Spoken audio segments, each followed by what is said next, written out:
talks, Mulder. I have an agent down. What is that? What is that? What is it? Oh, Revelation 13. And I stood upon the sand of the sea, and saw a beast rise up out of the sea, having 7 heads and 10 horns, and upon his horns 10 crowns, and upon his heads the name of blasphemy. And the beast which I saw was like unto a leopard, and his feet were as the feet of a bear, and his mouth as the mouth of a lion. And the dragon gave him his power, and his seat and great authority. And I saw one of his heads, as it were, wounded to death, and his deadly wound was healed. And all the world wondered after the beast, and they worshipped the dragon which gave power unto the beast. And they worshipped the beast, saying, Who is like unto the beast? Who is able to make war with him? And there was given unto him a mouth speaking great things and blasphemies, and power was given unto him to continue 42 months. And he opened his mouth in blasphemy against God, to blaspheme his name and his tabernacle, and them that dwell in heaven. And it was given unto him to make war with the saints, and to overcome them. And power was given him over all kindreds and tongues and nations. And all that dwell upon the earth shall worship him, whose names are not written in the book of life of the Lamb slain from the foundation of the world. If any man have an ear, let him hear. He that leadeth into captivity shall go into captivity. He that killeth with the sword must be killed with the sword. Here is the patience and faith of the saints. And I beheld another beast coming up out of the earth, and he had 2 horns like a lamb, and he spake as a dragon. And he exerciseth all the power of the first beast before him, and causeth the earth and them which dwell therein to worship the first beast, whose deadly wound was healed. And he doeth great wonders, so that he maketh fire come down from heaven on the earth in the sight of men, and deceiveth them that dwell on the earth by the means of those miracles which he had power to do in the sight of the beast, saying to them that dwell on the earth. Okay, I'm going to just pause it here. So I have a policy where I only post as my testimony what the Lord has directly shown me. So last June, when I basically got run out of town by Arhrodite. And why do I call her Arhrodite? Well, that was my daughter, and when I was just on the hill below in the glory hut, in the glory shed, I was asking the Lord for answers, and I was looking at a photo of her, and the Lord gave me the word Arhrodite. So when I googled it, because I didn't know who Arhrodite was, I saw, of course, Venus and the shell and the rising from the water, the underworld, that image. But I just wanted to add this because even before I left, I post on my The Time Is Now page, I have a fantail which my daughter drew for me, 2016 or 2017. Amy drew it for me, a fantail. She also painted a prophetic picture where in the picture is native bush. It has fantails and a wicker. So that's exactly where I am. So they know everything. I am in the bush where there's fantails and wickers. She started that in 2016 and she worked on it over time. There's so many layers of magic in the painting, but her final layer was these 2 native birds and a waterfall, which looked sort of enchanted.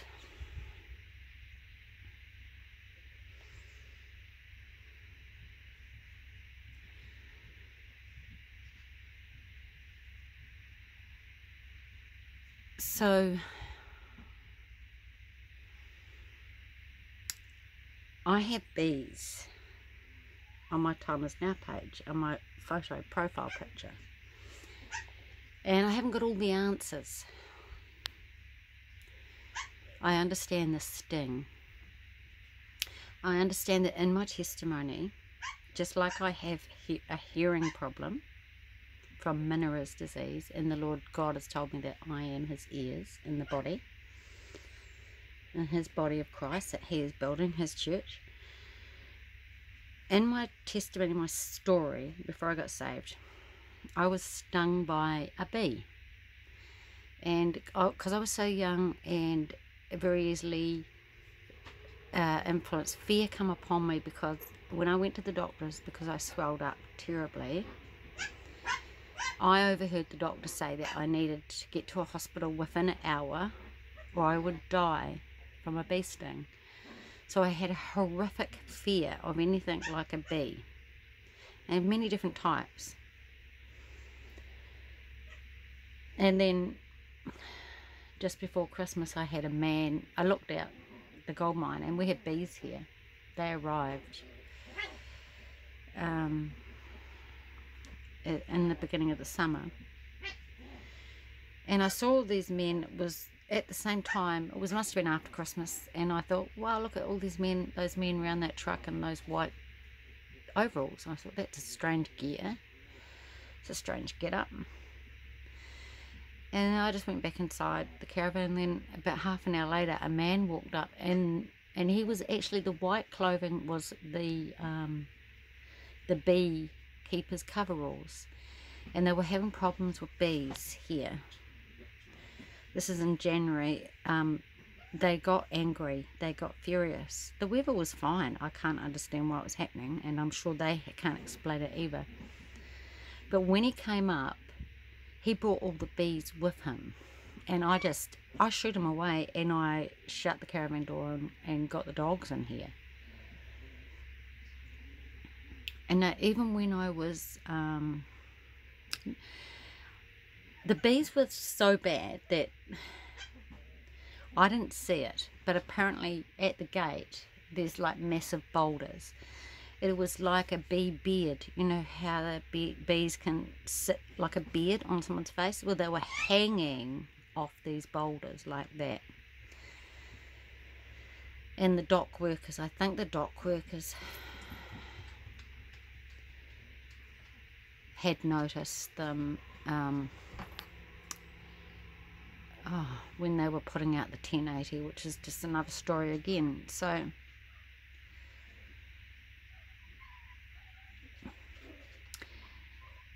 Arhrodite, my daughter Amy, the Lord told me it was Arhrodite that was in her, because I was asking what I could see in her eyes. So I just wanted to post this wee still shot. I'll link this video, and I also will link Jonathan Kleck has just put up a 30-minute video, and within the next 24 hours we'll get a decent scriptural study, because I'm hanging out for one. But just in that 30 minutes, or it's 15 even, he mentioned something that the Lord's reminded me of, and about the dream I had after Christmas, where I saw, or was just before, I saw everyone lined up to go through. They were like in a paddock, and there was all these people lined up to go through, like a ticket shed, like you go through, you have to go through a gate. And they were all lined up around one side on a rise. When I come to the line, I saw a wee sort of track to the left that was below them, and I could see that there was sort of two parts to this rectangular shed that you walk through, gate. It was an open gate. You know how they had those swing, it's like those little metal swing bars that you walk through, like if you're going to a concert. To me, it reminded me of something like car racing. And as I walked down this little track, because I thought, well, that makes sense, so I'm taking this track, man and a few people noticed me at the end of the line, and they said, don't go that way, there's a giant. And I've already said that shared the stream, I went that way. I ignored them, and when I got to the gate, I had a wee look in, and yes, there was a giant. He wasn't very busy because no one was taking that route. He was there guarding it, and I woke him up. He was sitting, and then he stood up, and it wasn't long before he was big, and he threw me out, and he threw me out, but then it must have been a supernatural thing. Now, I had in my hand a cup, something gold. It was either a cup or a pendant, like a necklace, or I think it was a cup, and I threw it, and it hit him on his forehead. And it really reeks of the story of David to me.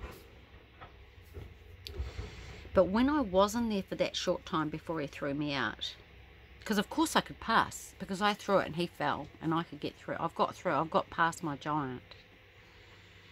But when I wasn't there, I looked to my right, which is where all the other people were lined up to walk through, and there was a giant there anyway. You know, it was like the road most travelled, that one that they're all on. They're going to meet that giant anyway.